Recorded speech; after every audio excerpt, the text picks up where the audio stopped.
What if the biggest risk to your health isn't what you eat, but the little you move?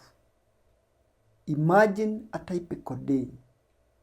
You wake up already tired. You sit through meetings, meals, and commutes. You work at your desk. You drive home. Then unwind by unscrolling on your phone.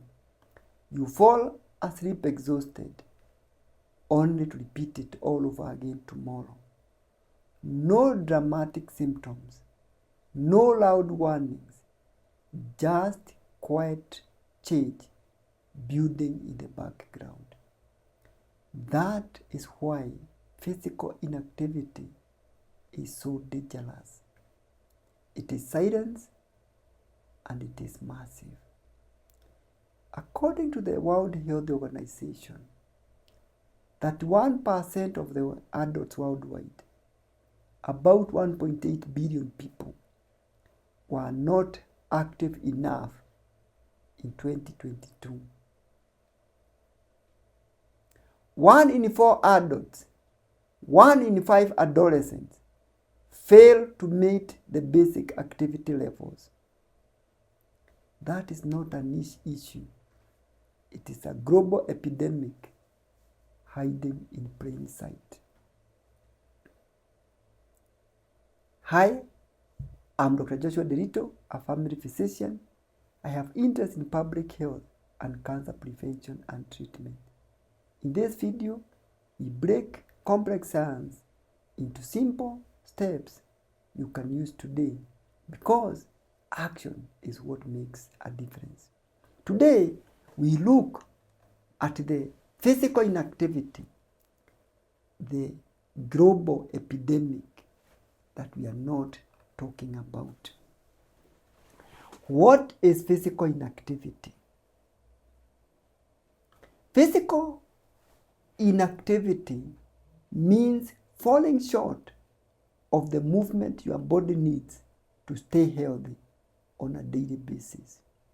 The World Health Organization and the Center for Disease Control recommend that adults aim for at least 150 to 300 minutes of moderate intensity activity per week, or 75 to 150 minutes of vigorous activity, plus muscle strengthening exercises at least 2 to 3 days in a week.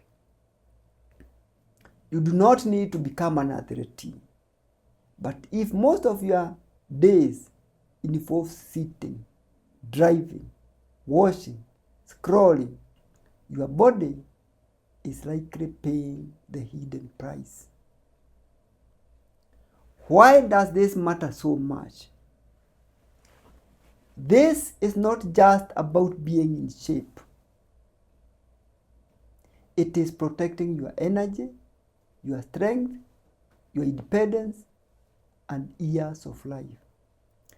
Physical inactivity significantly raises your risk of heart disease, type 2 diabetes, dementia, and even certain cancers.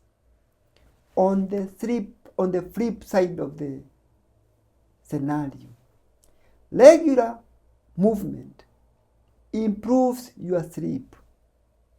It reduces your anxiety. It also controls your blood pressure. It strengthens muscles and bones. It increases your chances of living longer and having a healthier life. If you stay inactive for too long, you slowly lose more than fitness. You lose vitality. You lose your metabolic health, and even the qualities of the years that you live in this world. If you move more, you gain better mood, you have sharper energy, you have stronger resilience, and you have a brighter future. The choice is yours. Why is sitting the silent epidemic? Inactivity rarely announces itself. It doesn't cause any pain, but it creeps in quietly. You don't even realize you are not moving much. You feel a bit more tired. You sit more. You drive aloud. And you are slightly becoming stiffer and a bit more breathless when you do the stairs. Your weight creeps up. Your mood dips over months and years.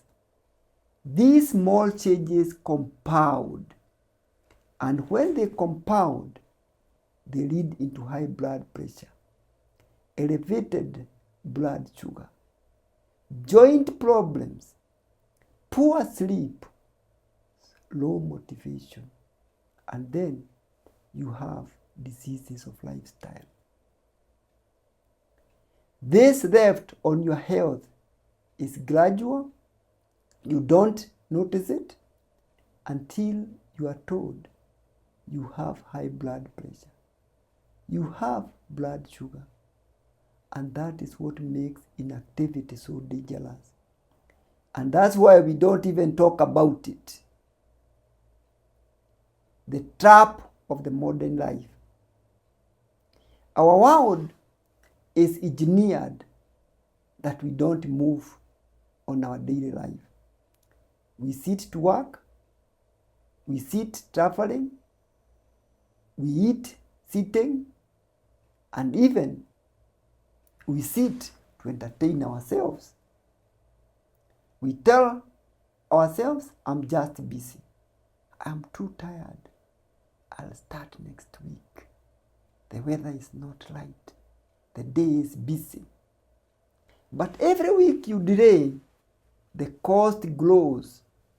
Your body was designed to move, not to remain sedentary for 10 to 15 hours in a day. This is not about blame. It is about awareness. I want you to get aware about how much you are sitting. This is the good news, the best part of this video. You do not need a gym membership, expensive gear, or hours of free time to run around. Every movement counts. Taking the stairs, cycling, dancing, doing household chores, or playing actively with your kids. The goal is not perfection. It is moving more and sitting less in ways that fit your real life. You don't need to change your program, but you need to be intentional. Keep it practical. 150 minutes of moderate activity per week. About 30 minutes, 5 days in a week. Plus, muscle strengthening activities at least 2 days in a week. This can look like brisk walking, 10-minute walks 3 times in a day, climbing the stairs, body weight exercises at home like the push-up, the squats, the planks. Vigorous options include jogging, fast cycling, or even energetic dancing. Progress matters more than perfection, and consistency matters. What happens when you start moving more? The benefits are just long-term. They may show up more quickly than you think.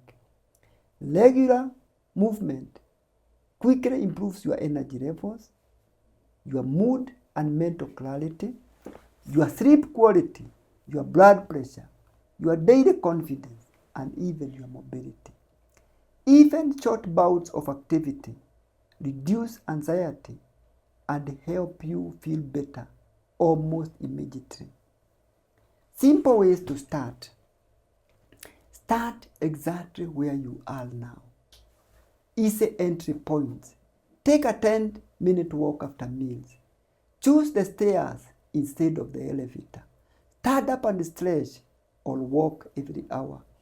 Walk while talking on the phone. Park further away on purpose.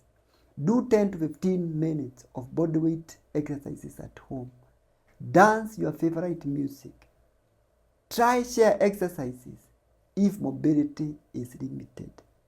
Your comeback does not need to start with a marathon. It can begin with a single walk. If you are tired, if you are reading this, if you are listening to this and feeling overwhelmed or discouraged, you have tried before and stopped, hear this. You don't have to fix everything today. You need one step, one short walk, one standing break, one active choice instead of another hour of sitting. That single step is how momentum starts. And once momentum begins, your body and your mind can start to heal. Physical inactivity is one of the most widespread overlooked risks to your health. It is quiet, it is common, and it is costly.